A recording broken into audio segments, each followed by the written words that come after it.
நானும் தலைவரும். என்ன தலைவர் இது? குதிரை வெட்டி. குதிரை வெட்டி. அதாவது குதிரை வெட்டியில் இருக்கின்றோம். இப்போது நம்ம ஊரை கொஞ்சம் உயரமான இடம். இருக்கையில் உயரமான இடம். பசங்க ஏதோ அட்டாக் பண்ணுறாங்க. நமக்கு தான் கொஞ்சம் பயமாக இருக்குது. அட்டாக் பண்ணி நம்ம மேலே இழுத்துட்ருக்கூடாது. இடம் பார்க்க சூப்பராக தான் இருக்குது. வாங்க தலைவர் கூட சில ஸ்பீச் பேசிக்கிட்டே போவோம். இந்த மாதிரி இடத்துக்குலாம் மாடி எப்போ தான் வர போகிறோமோ. தலைவர் இதுக்கப்புறம் இந்த மாதிரி இடத்துக்குலாம் வர அலோவ் பண்ண மாட்டாங்க. வாயிலே வெட்டிடுவாங்க. இப்போவே தெரிஞ்ச பையனை வச்சு தான் உள்ளே வந்திருக்கோம். ஆமாம்.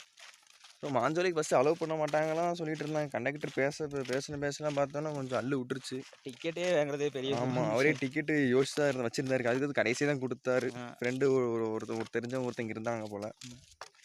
அவங்கள்ட்ட பேசிட்டு தான் அடுத்து கன்ஃபார்ம் ஆச்சு. மாஞ்சோலை நல்ல பிளேஸ் தான், வந்து பார்க்கலாம். அதான் இடம் தான் கண்டிப்பாக. ஆனால் நம்ம ஊர் பக்கத்தில் ஜஸ்ட் ஒரு 70 கிலோமீட்டர் பக்கத்தில் ஊட்டி மாதிரி பிளேஸ்னால் யார் நம்புவா தலைவர்? ஃபஸ்ட்டு அதான் நமக்கு. எனக்கு அதே ஆச்சரியம் தான் வந்துச்சு. இந்த ஊருக்குள்ளே, அதாவது சிவந்திபுரம், எனக்கு இங்கே இருந்துட்டு இதை பார்க்காம இருந்துட்டியடா அப்படின்னு ஒரு நாள் தோணுச்சு. இப்போ வந்து பார்த்தா என்ன தோணுச்சு. கண்டிப்பாக தலைவர், கண்டிப்பாக. சரி, இப்போ மறுபடியும் காட்டுக்குள்ளே போகணும். 5 கிலோமீட்டர் நடக்கணும். பசங்க என்ஜாய் நாங்கள் 6 பேர் மட்டும்தான். நம்ம பசங்க என்ஜாய் பண்ணியிருப்பாங்களா? பசங்க ஜாலியாக தலைவர் இருக்காங்க. ஒரு 5 கிலோமீட்டர் நடந்துட்டு பரவ பேசுவோம். பாய்.